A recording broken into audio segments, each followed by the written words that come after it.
On the contrary, people who were taking video shots of the insurrectionists were not arrested. There is no evidence anyone was arrested.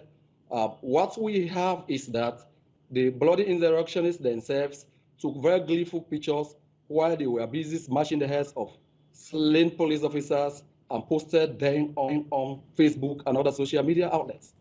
So why is it that the government didn't respond to CNN's requests for information on, and I'm sitting here with these emails now, the 19th of August, the 19th of August, the 22nd of August, before this report was aired? You had more than enough time when CNN requested comment and a statement on these allegations, which were put by a number of protesters.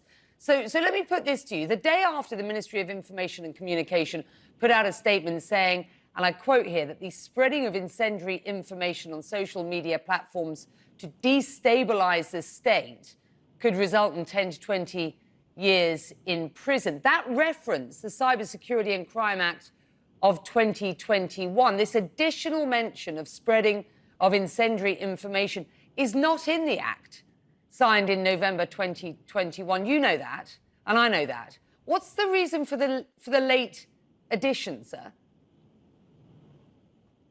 Okay, first, the emails you reference were not sent to personal addresses.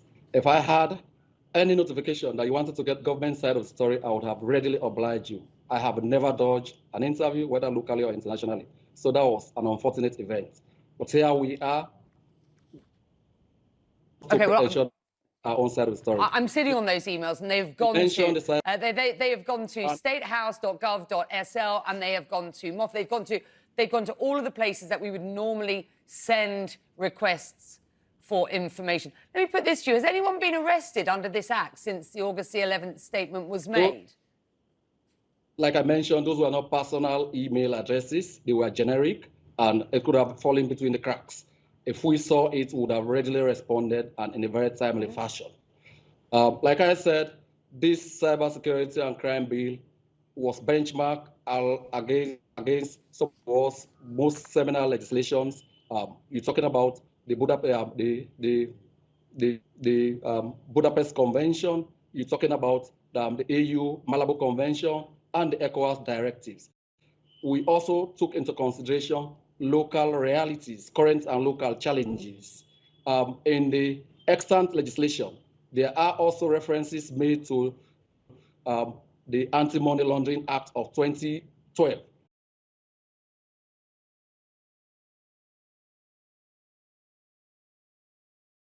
So there is nothing extraneous that was dragged into this law. Are you sorry, I'm just slightly confused as to what you're saying here. Are you disputing the additional mention of spreading of incendiary information is not in the Act signed in November 2021? Well, I'm trying to get to the bottom of why it was added in this statement. Laws are read in conjunction with other legislations. I just mentioned the anti-money laundering. So you read laws in conjunction with other existing legislations. What you are doing is the mistake of reading it in isolation, and that's where the trouble starts.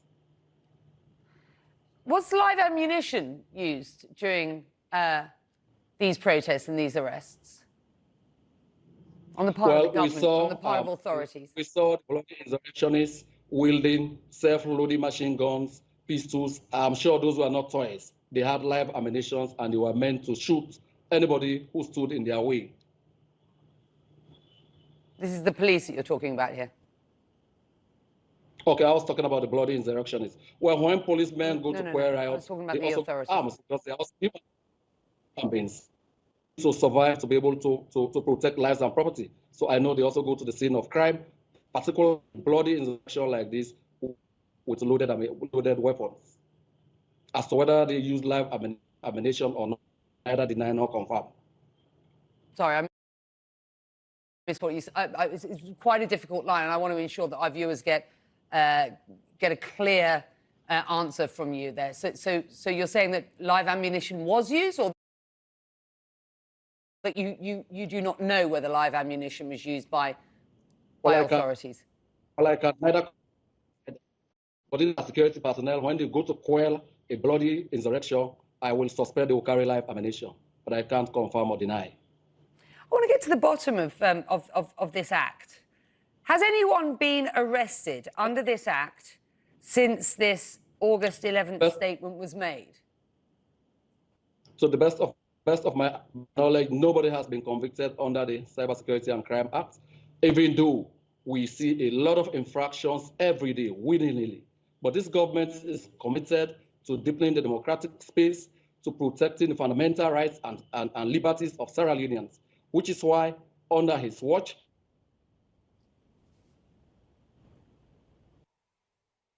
law pushing 29 places to become the 46th most liberal in terms of free speech. We have, under the same dispensation, been able. So I'm so sorry. It's so important that we get your full answer, but the technology is letting us down on this. Unfortunately, your connection is going in and out. Let me try one other question to you and see if I can get a full answer from you. Several of those who participated or witnessed the protest told CNN they feared persecution for uploading any videos of the protest to social media, particularly those showing incidents of police violence due to the announcement of this act. What was the ministry's intention behind putting out this statement? What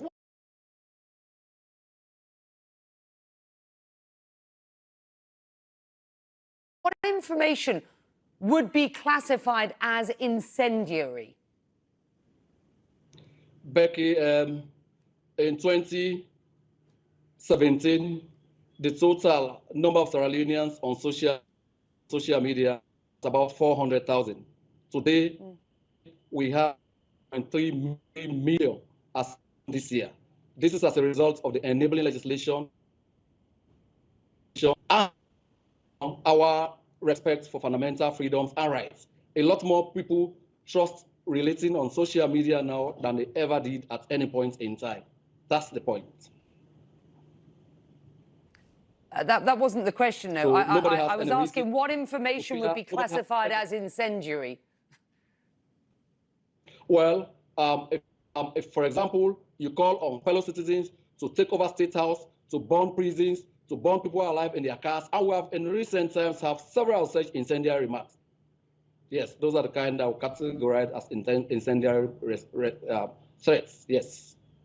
But you're saying that nobody has been arrested under this act since August the 11th, when the statement was made? No. So since this incident, nobody has been arrested for that, to the best of my knowledge. I know there was a previous arrest, but that person was acquitted and discharged for want of evidence.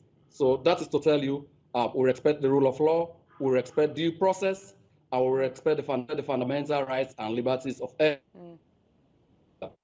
Right. Let's just continue this, because I want to drill down, and I thank you for your time here, and I hope that your connection will hold up, because it is important that we get your full answers out and give you the opportunity to respond. CNN has received testimony and video evidence from several protesters and bystanders that show unarmed civilians being hit by authorities. Can you verify that indeed was going on? I haven't seen evidence of that.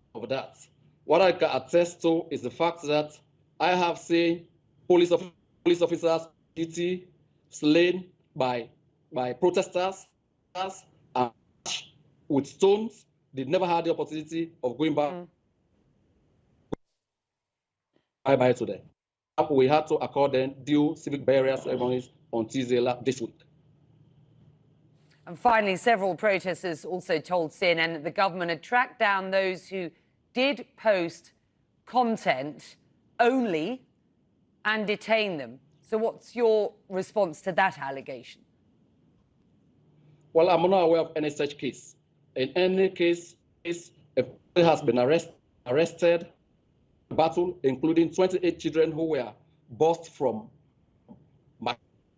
Kamakwe, Bengal. Those children who were in hands have now been handed over to the appropriate child rights agencies led by the Ministry of Social Welfare. I am told they are currently receiving psychosocial care and they are in safe homes